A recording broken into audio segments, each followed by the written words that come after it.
दोस्तों, आज हम आपको एक ऐसी महिला की कहानी सुनाने वाले हैं जो कि न सिर्फ खुद कामयाब हुई है बल्कि अपने साथ साथ अनेकों महिलाओं को उन्होंने कामयाब किया है। सर्वोच्च नारी शक्ति पुरस्कार का सम्मान जिन्होंने पाया है, आज हम आपको उस औरत की कहानी सुनाने वाले हैं। जी हाँ दोस्तों, आज हम आपको रूमा देवी जी की कहानी सुनाने वाले हैं। तो चलिए शुरू करते हैं रूमा देवी जी की कहानी। रूमा देवी मूल रूप से बाड़मेर जिले के मंगला के बेड़ी गांव की रहने वाली हैं। 5 साल में इनकी मां का निधन हो गया था। इनके पिता ने दूसरी शादी कर ली। 7 बहन और 1 भाई में रूमा देवी सबसे बड़ी थी। पिता की शादी के बाद रूमा देवी अपने चाचा चाची के पास चली गई और वहीं रहकर पली बढ़ी। वो 8वीं क्लास तक ही वो पढ़ पाई थी। उसके बाद उनके चाचा चाची ने उन्हें घर की जिम्मेदारियां सौंप दी थी। राजस्थान में पानी की वैसे ही बहुत ज़्यादा किल्लत होती थी।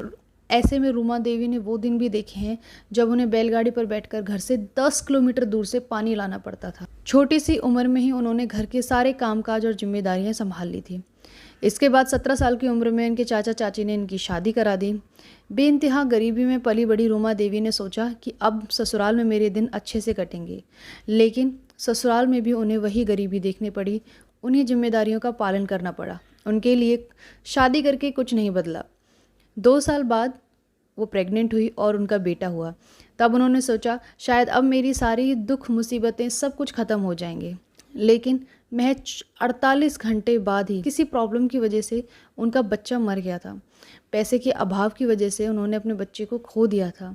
इस घटना ने उन्हें बहुत ज़्यादा झकझोर दिया और वो उदास रहने लगी। उन्होंने सोचा कि ऐसे तो मैं घुट घुट कर ही मर जाऊंगी। इससे अच्छा मैं कोई काम करूं जिससे मेरा काम में मन लगे और मैं इस घटना के बारे में ज़्यादा ना सोचूं। बचपन में उन्होंने अपनी दादी से काशीदीकारी का काम सीखा हुआ था। उनकी दादी उनके बुआ के लिए और उनके लिए बहुत ही अच्छे अच्छे कपड़े बनाती थी। उन्होंने सोचा कि क्यों ना मैं इसी काम को आगे बढ़ाऊँ। उन्होंने शुरुआत में एक बैग बनाने का सोचा। उन्होंने सोचा जो महिलाएं अपने मायके जाती हैं, मायके कपड़े लेकर जाती हैं, मैं उसके लिए एक बैग बनाती हूँ। तो उन्होंने शुरुआत की और उस बैग को खुद डिज़ाइन किया सुई और धागे की हेल्प से। लेकिन उनके पास उस बैग को सिलने के लिए सिलाई मशीन नहीं, पर उन्होंने खुद ही सारा काम सुई धागे से शुरू किया और उन्होंने वो बैग 70 रुपये का बेचा। वो 70 रुपये पाकर उनके अंदर कॉन्फिडेंस आया और उन्होंने सोचा कि क्यों ना आसपास की महिलाओं को भी अगर मैं शामिल करूं तो हम सब मिलकर ये काम करें। उन्होंने आसपास की महिलाओं से बात करी। बहुत मुश्किल से 10 महिलाएं वो इकट्ठे कर पाई, क्योंकि किसी के घर वाले मानते थे और किसी के नहीं मानते थे। इन 10 महिलाओं ने 100-100 रुपये इकट्ठे करके अपना एक समूह बनाया और इस इकट्ठे किए हुए पैसे से इन्होंने एक पुरानी सिलाई मशीन और अपने लिए कुछ मटेरियल खरीदा। लेकिन अब काम कैसे मिले? जब 10 महिलाएं जुड़ गई हैं तो उनके लिए काम भी चाहिए। इसके लिए फिर वो एक एनजीओ, जो कि पास में ही एक एनजीओ खुला था, ग्रामीण विकास एवं चेतना संस्थान, तो उनके सचिव विक्रम सिंह से वो मिलने गई। विक्रम सिंह को बड़ी खुशी हुई कि महिलाएं खुद मेरे पास चलकर काम मांगने आई हैं। उन्होंने रूमा देवी जी के सैंपल्स को देखे और वो उन्हें बहुत पसंद आए और उन्होंने रूमा देवी जी को 3 दिन का ऑर्डर दिया। वो सभी महिलाएं इतनी खुश हुई कि उन्होंने एक ही रात में सारा ऑर्डर पूरा कर दिया और इसके बाद अगले दिन रूमा देवी ने अपने सारे ऑर्डर लेकर विक्रम जी के पास चली गई।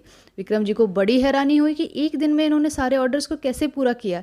तब रूमा देवी जी कहते हैं कि हम लोगों को इतनी खुशी थी कि हम लोग सो नहीं पाए और रात भर हमने बैठ के ये ऑर्डर पूरा किया है। विक्रम सिंह जी को उनके प्रोडक्ट्स बहुत ज़्यादा पसंद आए और उन्होंने उसके बाद उनकी पूरी हेल्प की। अब रूमा देवी जी ने अपने साथ साथ गाँव की जितनी भी महिलाएं थी, जितनी महिलाओं को वो जोड़ सकती थी, उन सबको जोड़ने की कोशिश करी। लेकिन इतनी सारी महिलाओं को काम कैसे मिले? अब काम की समस्या खड़ी हो गई थी। इसके बाद उन्होंने एक मीटिंग की और मीटिंग में डिसाइड किया कि हम लोग एक एग्जीबिशन करेंगे। लेकिन एग्जीबिशन होती थी मेट्रो सिटीज़ में, तो मेट्रो सिटीज़ में जाएंगे कैसे और घर वाले कैसे अलाउ करेंगे? लेकिन रूमा देवी जी ने ठान लिया था कि वो ये एग्जीबिशन करके रहेंगी। उन्होंने बड़ी मुश्किलों से सबके घर वालों को मनाया और दिल्ली आ गए। दिल्ली के रफ़ी मार्ग पर उन्होंने एग्जीबिशन किया। वहाँ लोगों ने उनके काम की बहुत ज़्यादा तारीफ़ की। जहाँ वो पहले नर्वस थी कि हमारे काम को लोग पसंद करेंगे नहीं करेंगे, कि हम गाँव से आए हैं, ऐसा कुछ नहीं हुआ। ज़्यादातर उनके कस्टमर लेडीज़ ही थे और उन्होंने उनके काम की बहुत ही तारीफ़ करी। वहाँ से उनको 10,000 की सेल हुई। इसके बाद उनका कॉन्फिडेंस लेवल बहुत ज़्यादा बढ़ गया था और उन्होंने नेक्स्ट एग्जीबिशन में और भी ज़्यादा मेहनत की और उसमें उनकी 11 लाख की सेल हुई। जी हाँ दोस्तों, 11 लाख की सेल हुई। इसके बाद उन्होंने कभी पीछे मुड़ के नहीं देखा। इसके बाद रूमा देवी जी ने सोचा कि अब हम अपने इस काम को आगे बढ़ाकर ले जाएंगे। अभी तक वो लोग बेड कवर, कुशन कवर ये सब बनाते थे। उन्होंने सोचा कि अब हम कुछ ऐसी चीज़ बनाते हैं कि जो लोग रोज़ पहने।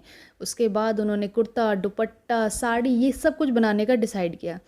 पर फिर लगा कि अगर हम इनको पहन के नहीं बताएंगे तो कस्टमर्स को कैसे पता चलेगा कि ये पहने हुए कैसे लगते हैं। तो उन्होंने सोचा कि हम एक फ़ैशन शो ऑर्गेनाइज़ करेंगे। पर फ़ैशन शो ऑर्गेनाइज़ करना इतना आसान नहीं था।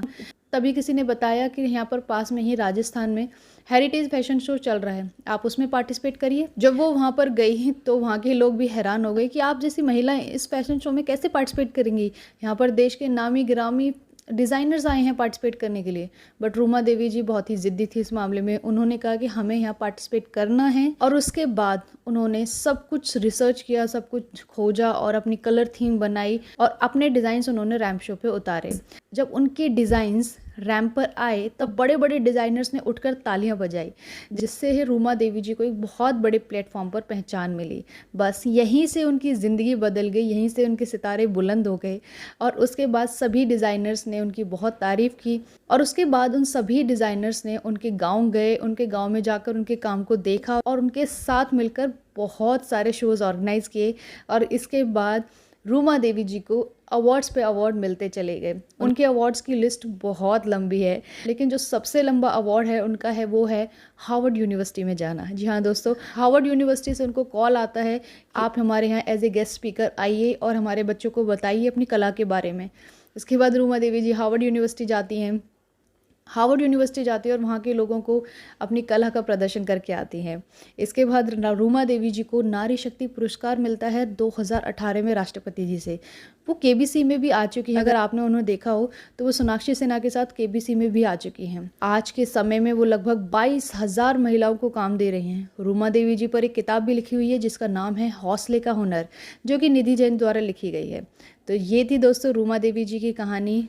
पसंद आई हो तो आपको एक लाइक ज़रूर करना और चैनल को सब्सक्राइब ज़रूर करना, क्योंकि नेक्स्ट टाइम हम मिलेंगे एक बहुत ही इंटरेस्टिंग कहानी के साथ। So thank you so much and please subscribe the channel. Thank you.